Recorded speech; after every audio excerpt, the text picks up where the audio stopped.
Hi friends, welcome to my YouTube channel. എല്ലാവർക്കും എൻ്റെ പുതിയൊരു വീഡിയോയിലേക്ക് സ്വാഗതം. ഇന്ന് നമുക്ക് ഇൻഡിപെൻഡൻസ് ഡേയിൽ സ്റ്റുഡൻസിനൊക്കെ സ്കൂളിലേക്ക് ഉണ്ടാക്കി കൊണ്ടുപോകാൻ പറ്റിയിട്ടുള്ളൊരു അടിപൊളിയായിട്ടുള്ളൊരു ഐറ്റമാണ് ഉണ്ടാക്കാൻ പോകുന്നത്. ടീച്ചേഴ്സൊക്കെ എന്തെങ്കിലുമൊക്കെ ക്രാഫ്റ്റൊക്കെ ചെയ്തു വരാൻ പറയുന്നുണ്ട് ഇൻഡിപെൻഡൻസ് ഡേ തന്നെ. അപ്പോൾ നമുക്ക് അതിന് പറ്റിയിട്ടുള്ളൊരു ഐറ്റമാണ്. അപ്പോൾ വീഡിയോ സ്കിപ്പ് ചെയ്യാതെ ഫുള്ളായിട്ട് കാണാൻ നോക്കുക. നമ്മളെ ഇൻഡിപെൻഡൻസ് സീരീസിലെ 3ാമത്തെ വീഡിയോ ആണ് ഇന്ന്. അപ്പോൾ നമുക്ക് ആദ്യം ചെയ്യേണ്ടത് ഒരു കാർഡ്ബോർഡ് പീസ് എടുക്കുക. അതിൽ 8 സെൻറ്റിമീറ്റർ വിടത്തിലൊരു റൗണ്ട് കട്ട് ചെയ്യുക. അതുപോലെ തന്നെ 6 സെൻറ്റിമീറ്റർ വിടത്തിലും പിന്നെ അതുപോലെ 4 സെൻറ്റിമീറ്റർ വിടത്തിലും ഇങ്ങനെ ഓരോന്ന് 2 വീതം നമുക്ക് വേണം. അപ്പോൾ നിങ്ങൾ എടുക്കുന്ന കാർഡ്ബോർഡ് പീസ് അത്യാവശ്യം നല്ല കട്ടിയുള്ളതാണെങ്കിൽ ഒരു പീസ് തന്നെ മതി. ഞാനിപ്പോൾ കട്ടിയില്ലാത്തത് അതുകൊണ്ടാണ് 2 എടുത്തത്.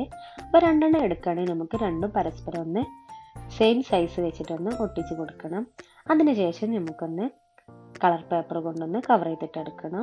അപ്പം ആദ്യത്തെ വലിയ സർക്കിളിന് നമുക്ക് ഗ്രീൻ കളർ പേപ്പർ കൊണ്ടും അതിന് ശേഷം ഉള്ളത് വൈറ്റും അതിന് ശേഷം ഉള്ളത് ഓറഞ്ചും ഇങ്ങനെ നമുക്കൊന്ന് കളർ ചെയ്തിട്ട് എടുക്കണം.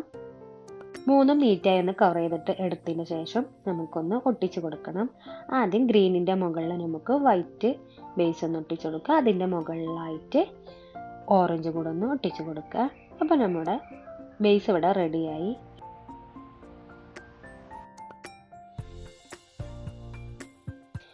ഇനി നമുക്ക് ഇതുപോലത്തെ ഒരു അധികം കട്ടിയില്ലാത്തൊരു കാർഡ്ബോർഡ് പീസിൽ നമ്മുടെ ഇന്ത്യയുടെ ഭൂപടം ഒന്ന് വരച്ചിട്ട് നമുക്ക് നീറ്റായിട്ട് അതിൻ്റെ അതേ ഷേപ്പിൽ തന്നെ ഒന്ന് കട്ട് ചെയ്തിട്ട് എടുക്കണം. ഞാനിപ്പോൾ കട്ട് ചെയ്ത പോലെ. ഇനി നമുക്ക് ഇതുപോലെ തന്നെ കളർ പേപ്പേഴ്സ് ഗ്രീനും വൈറ്റും ഓറഞ്ചും ഇത് 3ഉം എടുത്തിട്ട് നിങ്ങൾ വരച്ച ഭൂപടത്തിൻ്റെ ലെങ്ത്തിനനുസരിച്ച് വേണം കട്ട് ചെയ്തിട്ടെടുക്കാൻ കളർ പേപ്പേഴ്സ്. എന്നിട്ട് നമുക്ക് ഞാനിപ്പോൾ ഒട്ടിച്ച് കൊടുക്കുന്ന പോലെ ഒന്ന് അതിൻ്റെ മുകളിലായിട്ടൊന്ന് ഒട്ടിച്ച് കൊടുക്കുക, സെൻറ്ററിൽ വൈറ്റ് വരുന്ന രീതിയിൽ. എന്നിട്ട് നമുക്ക് ഞാനിപ്പോൾ കട്ട് ചെയ്ത് കൊടുക്കുന്ന പോലെ അതിൻ്റെ അതേ ഷേപ്പിൽ തന്നെ ഒന്ന് കട്ട് ചെയ്തിട്ട് മാറ്റിയെടുക്കുക. ഇപ്പോൾ നമുക്ക് ഇതുപോലെ കിട്ടും.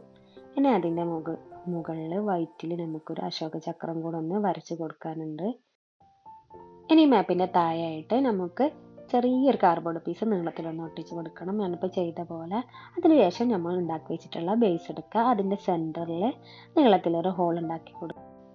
ഇനി അതിലേക്ക് വേണം നമുക്ക് ഉണ്ടാക്കി വെച്ചിട്ടുള്ള ഈ മാപ്പ് ഒന്ന് ഒട്ടിച്ച് കൊടുക്കാൻ. ഗ്ലൂ തേച്ചിട്ട് നമ്മൾ അതിലേക്കൊന്ന് ഇതുപോലെ ഒന്ന് ഇറക്കി കൊടുത്താൽ മതി. അവിടെ സ്റ്റെക്കായിട്ട് ഇരുന്നോളും. ഇനി നമുക്ക് നെക്സ്റ്റ് വേണ്ടതൊരു വലിയൊരു സ്ക്വയറിലുള്ള കാർഡ്ബോർഡ് പീസാണ്. ഞാനിപ്പോൾ സൈസ് എടുത്തിട്ടുള്ളത് 25x25 അപ്പോൾ നിങ്ങൾക്ക് സെയിം സൈസ് വേണമെങ്കിൽ എടുക്കുക, അല്ലെങ്കിൽ അതിനേക്കാൾ ചെറുതോ നിങ്ങളുടെ ഇഷ്ടത്തിനനുസരിച്ച് എടുക്കുക.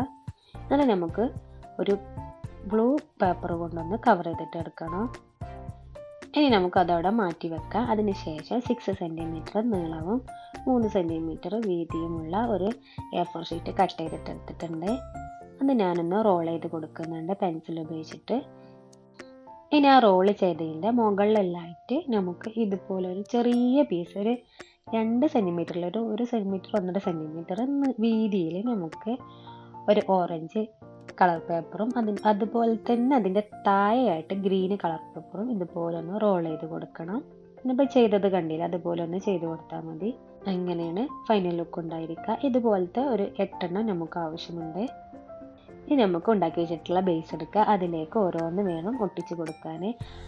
അങ്ങനെ ഒരു സൈഡിൽ 3 വരുന്ന രീതിയിലാണ് ഒട്ടിച്ച് കൊടുക്കുന്നത്. നിങ്ങൾക്ക് വേണമെങ്കിൽ ഇതിനേക്കാൾ കൂട്ടിയെടുക്കാം, പ്രശ്നമൊന്നുമില്ല. ഞാനിപ്പോൾ ചുറ്റും ഒന്ന് ഒട്ടിച്ച് കൊടുത്തിട്ടുണ്ട്. അതിനുശേഷം നമുക്ക് കുറച്ച് വൈറ്റ് ബീഡ്സ് വേണം.